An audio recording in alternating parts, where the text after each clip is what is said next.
केरल की कम्युनिस्ट सरकार को और उसके मुख्यमंत्री को चेतावनी देने आया। नमस्कार, मैं रवीश कुमार। वक्फ संशोधन बिल को संसद की संयुक्त संसदीय समिति में भेज दिया गया। यूपीए 2 के दौर में अल्पसंख्यक मामलों के मंत्री के.आर. रहमान खान ने एक बिल पेश किया था, एविक्शन ऑफ।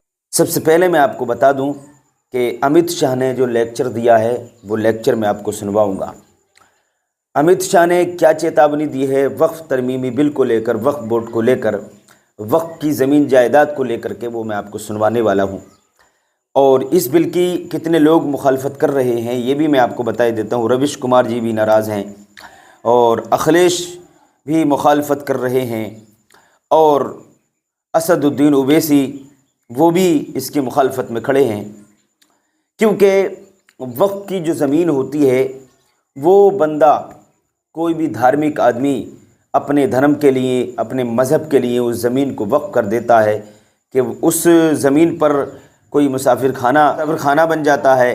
कभी वक्फ की हुई ज़मीन पर मस्जिदें बनाई जाती हैं, वक्फ की हुई ज़मीन पर मदरसे बना दिए जाते हैं, वक्फ की ज़मीन पर बहरहाल ये है कि वो पब्लिक के काम आने वाली ज़मीनें हैं। धार्मिक कामों के लिए इंसान उस ज़मीन को, जायदाद को, अपनी संपत्ति को वक्फ के नाम करता है। मेरे प्यारे अजीज़ साथियों, अब एक बात और मैं आपको बता दूं कि वक्फ तरमीमी बिल सबसे पहले जब ये सदन में आया था तो बीजेपी के कुछ कार्यकर्ता जो हैं उन्होंने ख़ुद इसकी मुखालफत की और नाराज़गी का इजहार किया। तो उसके बाद ही इस बिल को फिर ज्वाइंट पार्लियामेंट कमेटी को, जेपीसी को, इस बिल को भेजा गया था। ठीक है, तो मेरे प्यारे अजीज़ साथियों, आइए मैं आपको सुनवाता हूँ। जायदादों को पब्लिक प्रॉपर्टी घोषित किया जाए जिसे बिना नोटिस के ही खाली कराई जा सके। इस मामले में अंतिम फैसला आया या नहीं, इस केस की लेटेस्ट जानकारी हमारे पास नहीं है। आंध्र प्रदेश में ही चंद्रबाबू नायडू की सरकार ने शमशाबाद में वक्फ की 1100 एकड़ जमीन airport development authority of India को दे दी, नए एयरपोर्ट के निर्माण के लिए। रहमान ने लिखा है कि बिना वक्फ बोर्ड की अनुमति के ही जमीन दे दी गई, वक्फ बोर्ड को उचित मुआवजा भी नहीं मिला। वो पिछली सरकार की बात कर रहे हैं, इस सरकार की नहीं। ऐसे अनेक उदाहरण कई राज्यों से दिए जा सकते हैं। जब ये हाल होगा तब कोई भी वक्फ बोर्ड अपनी जमीन से पैसा कैसे कमाए। इसलिए वक्फ बोर्ड की आमदनी की चिंता सुनने में बहुत अच्छी लगती है, मगर संदेह भी होता है। इसका मतलब यह कतई नहीं कि वक्फ बोर्ड में सब ठीक चल रहा है। वहां भी राजनीति है, घपले हैं, घोटाले हैं। लेकिन इस वक्त जब राजनीति बहुत बारीक तरीके से जमीन के पीछे पीछे चल रही है, कहां कहां जमीन है, इन जमीनों को किस किस को दिया जा सकता है, चहेते लोगों के हाथ में सरकारी जमीनें थमाई जा रही हैं, आप इनकार नहीं कर सकते कि वक्फ की जमीन पर दूसरी तरह से नजर नहीं लगाई जा रही हो। इसलिए यह बड़ा मुद्दा बन गया, क्योंकि नए संशोधन में यह प्रावधान है कि जिस सरकारी संपत्ति को वक्फ घोषित कर दिया गया है, इस एक्ट के बाद उसे वक्फ नहीं माना जाएगा। लेकिन वक्फ की जिस जमीन पर सरकार ने कब्जा कर लिया है उसका क्या होगा। स्क्रॉल की एक रिपोर्ट है, यह न्यूज वेबसाइट है और वहां से मैं उदाहरण देना चाहता हूं। दिल्ली में 123 संपत्तियों पर केंद्र सरकार के साथ वक्फ की संपत्ति को लेकर वक्फ बोर्ड का विवाद। तो उन संपत्तियों का क्या होगा? क्या केंद्र सरकार खुद से लौटा देगी? इस पर आप स्क्रॉल की रिपोर्ट देखिए। आयुष तिवारी और जफर आफाक की इस रिपोर्ट में लिखा है कि संशोधन विधेयक में जिला कलेक्टर कार्यालय के माध्यम से वक्फ बोर्ड पर सरकार का अधिकार बढ़ाने का प्रस्ताव है। उदाहरण के लिए, कलेक्टर को सरकार और वक्फ बोर्ड के बीच किसी भी विवाद में रेफरी की भूमिका दी गई है। अगर सरकार को संदेह है कि फला फला वक्फ संपत्ति सरकार की है तो जिला कलेक्टर मामले की जांच करेगा और राज्य सरकार को रिपोर्ट देगा। सच्चर रिपोर्ट में तो यह बात लिखी है कि सरकारों ने भी अतिक्रमण किया है, अधिग्रहण किया है, कब्जा किया है। लेकिन यहां बताया जा रहा है कि वक्फ ने सरकारी जमीन को वक्फ घोषित कर दिया। ऐसे कितने उदाहरण होंगे? क्या इतने हैं कि इस आधार पर एक्ट लाया जा रहा है? रिजिजू अपने हिसाब से उदाहरण चुनकर लाए थे सच्चर कमेटी की रिपोर्ट से। लेकिन वक्फ की जमीन पर जिस तरह के कब्जे हुए हैं, सरकारी, उसका भी ब्यौरा उन्हें देना चाहिए, बताना चाहिए कि सरकार कैसे अपना दावा छोड़ने जा रही है। Empowering collector to determine title. You are violating principal rights of justice that one may not be a judge in their own cause. Section 61. If DM says to Matavalli, make this masjid as a government property, if does not listens, punishable offense. This is against separation of powers, part of which is basic structure. This bill excludes tribunal decisions from being final. If collector has been replaced by tribunal, and who's going to sit in the tribunal? A retired government judge and a retired government employee. How can the nominee be a part of this composition, sir? अगर सरकार वाकई वक्फ की जमीन को लेकर चिंतित है, उसका प्रबंधन बेहतर करना चाहती है, तो उसे सबसे पहले अपनी तरफ से अतिक्रमण, अधिग्रहण या कब्जा छोड़ देना होगा। आदर्श उदाहरण पेश करना चाहिए। एक सवाल उठ रहा है कि वक्फ बोर्ड में गैर मुसलमानों को शामिल करना धार्मिक स्वतंत्रता में हस्तक्षेप है। कहा जा रहा है कि यह मामला धार्मिक है और इसका संबंध मुसलमानों की संपत्ति से है, इसलिए इसका प्रबंधन मुसलमानों को करना चाहिए। ट्रिब्यूनल का प्रावधान है, लेकिन मंत्री कहते हैं इसके फैसले को अदालत में चुनौती दी जाएगी। अभी भी दी जाती है, जैसा कि हमने उदाहरण बताया, हाई कोर्ट में मामला चल रहा है और सुप्रीम कोर्ट में मामला गया था। हम ट्राइब्यूनल को खत्म नहीं कर रहे हैं। पहले ट्राइब्यूनल में 3 मेंबर होते थे, अब हम प्रावधान रख रहे हैं कि इसमें एक जुडिशियल और एक टेक्निकल मेंबर होगा। और अगर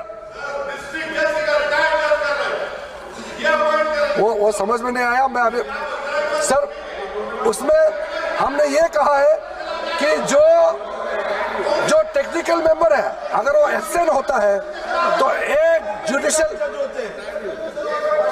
सर इनको मालूम नहीं है इस देश में जितना भी ट्राइब्यूनल बनाते हैं, कमीशन बनाते हैं, वो रिटायर्ड जज ही बनाया जाता है। जितना ट्राइब्यूनल में उसमें टेक्निकल मेंबर जो होते हैं वो अधिकारी को बनाया जाता है, लेकिन जो जुडिशियल मेंबर होता है वो रिटायर्ड जज ही होते हैं। इतना तो समझना चाहिए, 5 बार MP हो चुके हैं। सर हम लोग 7 साल आए लोकसभा में, इतना तो जानना चाहिए। हम लोग एक समय चुन के आए, एक समय हम लोग एक साथ में आए थे, अभी तो इसको ये मालूम नहीं। ट्रिब्यूनल और कलेक्टर को शामिल करने को लेकर कई विपक्षी सांसदों ने सवाल उठाए हैं। सरकार क्यों चाहती है कि ट्रिब्यूनल का फैसला अंतिम ना हो? यह ठीक है कि ट्रिब्यूनल को फैसला तय समय के भीतर देना चाहिए, लेकिन बताइए, जब सरकार कोर्ट के सामने यह नहीं बता सकती है कि उसकी एजेंसी किसी मामले में, जैसे मनीष सिसोदिया के मामले में, ट्रायल कब शुरू करेगी और ये ट्रायल कब खत्म होगा, तो ट्रिब्यूनल से उम्मीद किया जा रहा है कि 90 दिनों में फैसला देना होगा। और वक्फ बोर्ड की शक्तियों को आप खत्म कर करके डीएम राज ला करके उन तमाम प्रॉपर्टीज के ऊपर लगभग 8 लाख एकड़ प्रॉपर्टी पूरे देश के अंदर वक्फ बोर्ड के पास है। आप वक्फ बोर्ड की प्रॉपर्टियों को खुर्द-बुर्द कराने की जो साजिश लोग कर रहे हैं, उन साजिशों को बल देने का काम कर रहे हैं। साथ मैं आप माननीय अध्यक्ष जी आपसे कहना चाहता हूं कि आर्टिकल धारा 9 के तहत ये जो CWC संरचना में बदलाव किया गया है, मैं मान्यवर बताना चाहता हूं कि बंदोबस्ती प्रबंधन के अंदर जब दूसरे धर्म का व्यक्ति शामिल नहीं किया जा सकता, तो वक्फ बोर्ड के अंदर यह शर्त क्यों लगाने का काम किया जा रहा है? महिलाओं को सदस्य बनाने की बात पर अब आते हैं। क्या अभी के कानून के हिसाब से महिलाएं सदस्य नहीं बनाई जा सकती हैं? जानकार कहते हैं मौजूदा कानून के हिसाब से भी महिलाएं शामिल हो सकती हैं। महिलाएं धार्मिक ट्रस्ट या बोर्ड में होनी भी चाहिए, लेकिन कहीं ऐसा तो नहीं कि प्रतिनिधित्व का नाम लेकर इस बिल के पीछे के मकसद को ढका जा रहा है? इसमें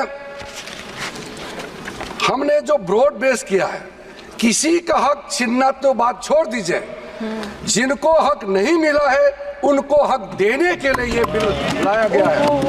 इसमें महिलाओं के लिए, बच्चों के लिए और मुसलमान समाज में जो पिछड़े हैं, जिसको आज तक कभी मौका नहीं मिला, जिसको दबा के रखा हुआ है, उनको जगह देने के लिए ये बिल लाया गया है। अगर बीजेपी के लिए अन्य समाजों के प्रतिनिधित्व का सवाल बड़ा है, तो उसे इसकी गिनती करनी चाहिए कि विधायिका से लेकर नगर पालिका में मुसलमानों की विभिन्न जातियों का कितना प्रतिनिधित्व है, मुस्लिम महिलाओं की भी गिनती कर लेनी चाहिए। बीजेपी ने खुद महिला आरक्षण में दलित पिछड़ों को आरक्षण नहीं दिया, लेकिन वक्फ बोर्ड में मुस्लिम महिलाओं को प्रतिनिधित्व देने की बात कर रही है। उसे बता बताकर प्रगतिशील दिखना चाहती है। उसे तुरंत बीजेपी को राम जन्मभूमि तीर्थ क्षेत्र ट्रस्ट में महिलाओं को भी सदस्य बनाकर सुंदर उदाहरण पेश करना चाहिए। यह उदाहरण इसलिए दे रहा हूं ताकि आप ठीक से समझ सकें कि जब सबरीमला में महिलाओं के प्रवेश का मुद्दा उठा, सुप्रीम कोर्ट ने इजाजत दी, तब बीजेपी ने पुरजोर विरोध किया। इसी आधार पर किया कि परंपरा और आस्था का सवाल है, जो चला आ रहा है वो नहीं बदलेगा। अभी हम सही गलत की बात नहीं कर रहे, बस इतना उल्लेख कर रहे हैं कि उस वक्त अमित शाह ने सुप्रीम कोर्ट के आदेश को भी एक तरह से इशारों में चुनौती दी थी। केरला में 2018 की एक रैली में अमित शाह ने कहा, मैं केरल की कम्युनिस्ट सरकार को और मुख्यमंत्री को चेतावनी देने आया हूं, सुप्रीम कोर्ट के जजमेंट के नाम से भगवान अयप्पा के भक्तों पर दमन ना करें। मैं कई ऐसे जजमेंट कोट कर सकता हूं जिसका अमल ही नहीं हुआ। मित्रों, मैं केरल की कम्युनिस्ट सरकार को और उसके मुख्यमंत्री को चेतावनी देने आया हूं, सुप्रीम कोर्ट के जजमेंट के नाम से भगवान अयप्पा के भक्तों पर दमन न करे। मैं कई ऐसे जजमेंट कोट कर सकता हूं जिसका अमल ही नहीं होगा। जलीकट्टू का जजमेंट जिसका अमल नहीं हो पाया, मस्जिदों पर अजान माइक से न बजाने का जजमेंट जिसका अमल नहीं हो पाया, दही हांडी पे हाइट रिस्ट्रिक्ट करने का जजमेंट जिसका अमल नहीं हो पाया, बनारस के अंदर सिया सुन्नी कब्रिस्तान का विवाद जिसका अमल नहीं हो पाया, भगवान पद्मनाभ स्वामी के 7वें भंडार को खोलने का जजमेंट जिसका अमल नहीं हो पाया। केरल सरकार सुप्रीम कोर्ट के जजमेंट की आड़ में भगवान अयप्पा के भक्तों पर अत्याचार बंद करें। धार्मिक स्वतंत्रता में हस्तक्षेप का मामला बड़ा हो रहा है। वक्फ संशोधन बिल को लेकर तरह तरह से आरोप लग रहे हैं कि यह धार्मिक स्वतंत्रता के मामले में हस्तक्षेप है। सरकार इससे इनकार करती है, लेकिन क्या वक्फ बोर्ड की तरह सरकार मंदिर ट्रस्ट में गैर हिंदू यानी मुसलमान को सदस्य बनाए जाने के फैसले पर कभी भी राजी हो सकती है? 13 अप्रैल 2024 की इंडियन एक्सप्रेस की रिपोर्ट देख रहा था। लिखा है, वाराणसी पुलिस ने ट्रायल बेसिस पर काशी विश्वनाथ मंदिर के सभी द्वारों पर तैनात पुलिस कर्मियों को अपनी खाकी वर्दी की जगह धोती कुर्ता और माथे पर तिलक लगाने के निर्देश दिए। वाराणसी पुलिस के अनुसार इस ट्रायल का उद्देश्य मंदिर में आने वाले श्रद्धालुओं को और अधिक वेलकमिंग वातावरण देना है। यह तस्वीरें उन अफसरों की हैं जो काशी विश्वनाथ मंदिर ट्रस्ट के हैं। हमने ट्रस्ट की वेबसाइट से ली है। 15 सदस्य हैं, जिनमें 2 IAS अधिकारी हैं और 1 PCS। कौशल राज शर्मा वाराणसी मंडल के आयुक्त हैं, S राजलिंगम जिलाधिकारी वाराणसी हैं और विश्वभूषण PCS हैं, मुख्य कार्यपालक अधिकारी हैं श्री काशी विश्वनाथ मंदिर न्यास वाराणसी के। सब हिंदू हैं और नाम से ज्यादातर एक ही जाति के लगते। हर एक सदस्य का हिंदू होना आवश्यक है। अक्सर मांग होती है कि एक ही जाति के सदस्य क्यों होते हैं, इनमें पिछड़ी और अनुसूचित जाति के भी होने चाहिए। जब यही करना संभव नहीं हो पा रहा है या बड़ा काम हो जा रहा है, इन्हीं उदाहरणों को देखकर वक्फ बोर्ड में गैर मुस्लिम सदस्यों को डालने का विरोध किया जा रहा है। कोई कानून ऐसा नहीं होता जिसमें 2-4 अच्छी बातें नहीं होती, हर कानून में होती हैं, इसमें भी होंगी और हैं। जो भी है वो सच्चर कमेटी ने पहले भी सुझाई है। सच्चर कमेटी का ही सुझाव था कि सरकार कुछ वक्फ जमीनों को कमर्शियल रूप से विकसित करे जिससे उसे आमदनी हो। मनमोहन सिंह सरकार ने इस सुझाव को मानते हुए जनवरी 2014 में NAWADCO नवाडको यानी नेशनल वक्फ डेवलपमेंट कॉरपोरेशन का उद्घाटन किया, गठन किया। 500 करोड़ रुपए की अधिकृत शेयर पूंजी दी गई। इस कंपनी का उद्देश्य था स्कूल, कॉलेज, अस्पताल जैसी सुविधाएं स्थापित करने के लिए वित्तीय संसाधन जुटाने में सहायता करना।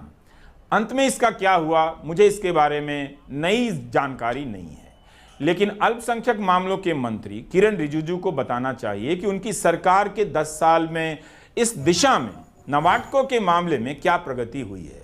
यह मामला बहुत व्यापक है और मेरी तो जानकारी दोस्तों और ये समझ हाल है, सीमित है। आज के लिए इतनी अगले- काफ़ी है।